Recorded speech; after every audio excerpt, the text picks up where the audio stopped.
anigu ma aaminsan in maamul goboleed la xiray ama Soomaaliland la joojina ay jirto sidoodii un bay u soconayaan ilaa Soomaalidu ayada ay ka waantoobaan inay ajnabi aadaan oo ajnabi ay baahi u raadsadaan oo ayaga isku qancaan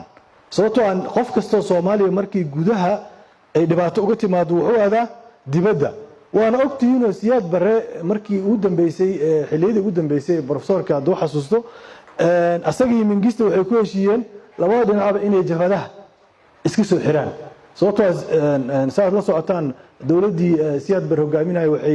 waxay hoosti garaysay ay haysay Zanaawi iyo Afwarki jabhadahan hadda la dagaalamay Itoobiya iyada xamar ku haysay asagana wuxuu hayay jabhadihii kale SNM iyo SSDF kuwaas oo hayay marka waxa lagu heshiiyey laba jabhadaha soo wada xirno labadan dhinacba laakiin labadooda xirmay labadooda meesha ka tagay labadooda la tuuray jabhadii ma xirmay jabhadii dalkii ay dib u qabsadeen labadii dhinac marka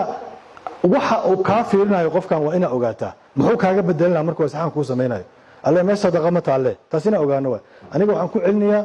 waxa muhiimka waxa waay Soomaalida ayadu inay danaheeda jirsato hay-adaha muhiimka u ah jiritaanka danaha qarankan ayada inay dhisato markaasay ka bixi kartaa ajnabi laakiin Itoobiya